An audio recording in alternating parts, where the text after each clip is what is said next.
Es momento de entrevista en esta edición del mediodía y de recibir al ministro de Trabajo y Seguridad Social, Pablo Mieres. ¿Cómo está? ¿Qué tal? Un gusto, encantado de estar por acá. En minutos nada más va a estar en Torre Ejecutiva participando de esta reunión del sector productivo por tema sequía. Sí, efectivamente todos sabemos, estamos viviendo una situación realmente muy grave con respecto a la producción en general en todo el país. Y obviamente, más allá de que ya se han tomado un conjunto de medidas y de respuestas que el gobierno ha dado, como la situación continúa y se viene por lo tanto agravando, sin duda que hay que seguir analizando lo que tiene que ver con la oportunidad de generar nuevas respuestas de parte del gobierno. Ese es el sentido de la reunión convocada por el presidente. ¿Por dónde irían? Bueno, en general lo que yo, digamos, está vinculado a mi ámbito, está relacionado con los reclamos de los sectores productivos por postergaciones de pagos. Es lo lógico, es decir, empieza a haber dificultades para hacer frente a obligaciones cuando la producción no está acompañando ese proceso. Pero no puedo decir mucho más porque es una cosa que vamos a discutir ahora en un rato, ¿no? Salió la estadística del salario real, aumentó un 1% en 2022. Sí. ¿Eso es una buena noticia? ¿Está conforme? Es una buena noticia. Nosotros le habíamos adelantado a principios de enero, habíamos dicho que lo que quedaba claro es que lo que habíamos anunciado a principio de año, que es que el 2022 iba a ser el año en donde iba a empezar la recuperación salarial, se había cumplido. En aquel momento algunos de la oposición salieron a criticar, bueno, ahora están los datos demuestran que lo que dijimos hace un mes era absolutamente la realidad. El salario real comenzó su recuperación en el 2022 y va a continuar en 2023 y seguramente vamos a completar el proceso de recuperación que fue el resultado. A ver, cuando uno mira cuál es la situación del salario real, del poder adquisitivo del salario, lo que nosotros vemos es que en el 2019 se frenó, no hubo aumento, quedó incluso unas décimas por debajo el índice medio de salarios del 2019, último año del gobierno anterior, con respecto al 18. En el 20 tuvimos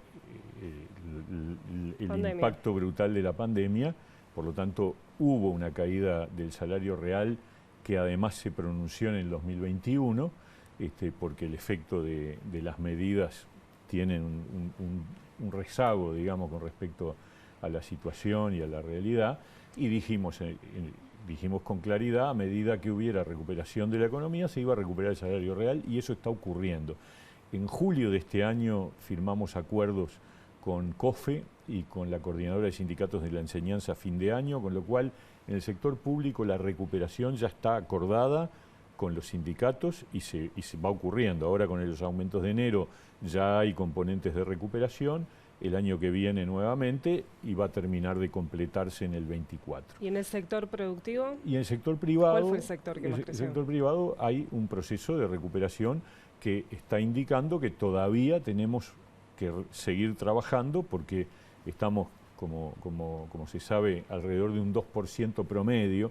Promedio esconde heterogeneidades, hay sectores de trabajadores que han crecido el salario real, y hay que tener en cuenta que en el 2022 tuvimos el impacto de la guerra de la invasión de Rusia a Ucrania, que empujó la inflación en el mundo y por lo tanto eso hizo más difícil también la recuperación. A pesar de eso, el salario real en el 2022 creció un 1% promedio y tenemos por delante seguir recuperando, y el gran punto crucial va a ser para el sector privado la 10ª ronda que va a tener lugar en julio, en donde se va a negociar en más de 200 mesas los acuerdos salariales para los próximos 2 años, o sea, de 2023 a 2025. Y son 197 grupos por ahí, este sí, año. Exactamente. Sí, y tenemos antes, en mayo, el de la construcción, porque el convenio de la construcción vence el 30 de abril, o sea que a partir de mayo habían acordado por 2 años. ¿Esta es la última ronda de la que nos va a tocar a salarios nosotros, probablemente. Del periodo. Grande. Después siempre hay algunas mesas que tienen cierres en otros momentos, pero la ronda importante, grande, es interesante porque cuando asumimos, la oposición decía que íbamos a desmontar los consejos de salarios. Y bueno, tuvimos ronda salarial en 2020, ronda salarial en 2021, ronda salarial en 2023, y además todas las medidas que tuvimos de convocatoria al Consejo Superior Tripartito relacionado con la necesidad de dialogar con las partes. O sea, si ha habido algo claro en esta gestión, es que ha habido diálogo tripartito todo el tiempo, que ha habido negociación tripartita permanente y que se han mantenido las reglas de juego de una negociación salarial que obviamente es parte de la vida democrática del Uruguay, ¿no? ¿Teme conflictos? Bueno, el año pasado hubo bastante. Siempre hay. Hoy hablábamos con algunos, con el subsecretario, con el director de trabajo, sobre la conflictividad. Si uno separa la conflictividad político-ideológica, es decir, las medidas que se tomaron de conflicto frente a proyectos del gobierno, por ejemplo, la reforma de seguridad social o la reforma educativa, y solamente tomamos en cuenta los conflictos, la conflictividad vinculada a asuntos estrictamente salariales, despidos, en fin, beneficios laborales, yo diría que la conflictividad en Uruguay está en niveles muy razonables.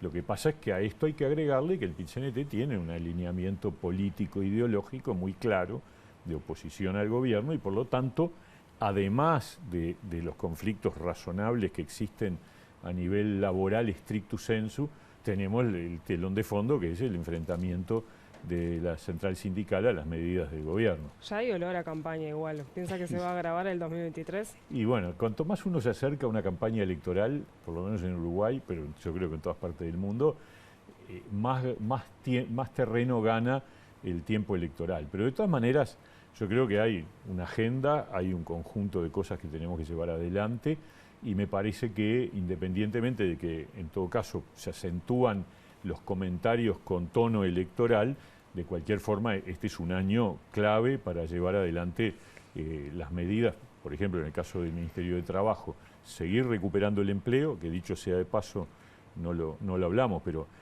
también lo que se constata al finalizar el 2022 es que entre 2021 y 2022 se crearon 91.000 puestos de trabajo nuevos, con lo cual los 60.000 que se perdieron en el 20 ya fueron superados y estamos recuperando 30.000 de los que se perdieron en los años de gobierno del Frente Amplio.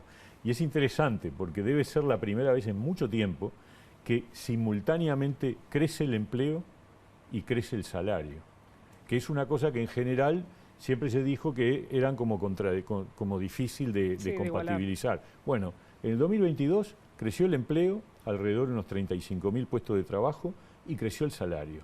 Esto es parte de la política de este gobierno. Yo creo que eso hay que reconocerlo, destacarlo, y debería alegrarnos a todos.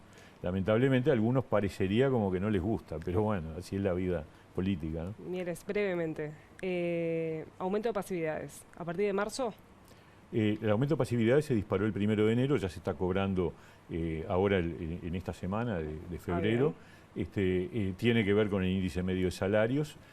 Hay que recordar que en julio se otorgó un aumento a cuenta de 3%, por lo tanto el monto de aumento en total es 9 y pico, sí, menos el 3, 6,5, 6,6 creo que es el número, que probablemente en este mes de enero, que se cobra ahora en febrero, todavía no esté ajustado porque el índice medio de salarios de diciembre se conoció hace pocos días, ¿no? Mire, la semana pasada fue uno de los que habló y defendió a Peña.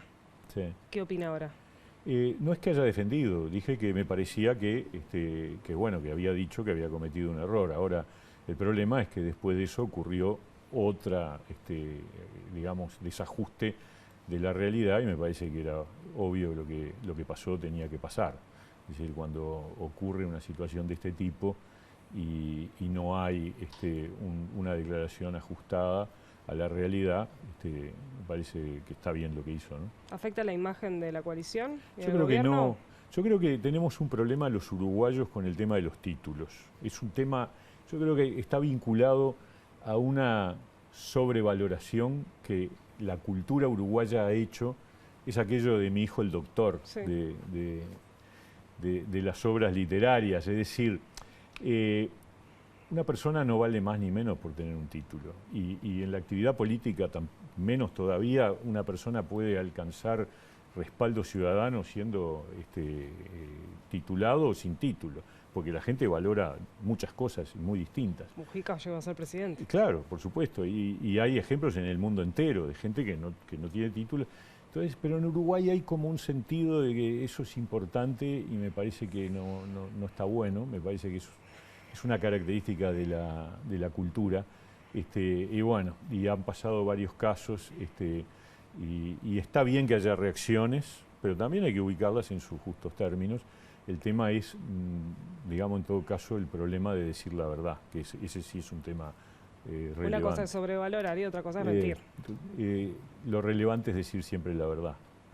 Muchísimas gracias, Un gusto, Mieres. encantado. Momento de hacer otra pausa, enseguida volvemos.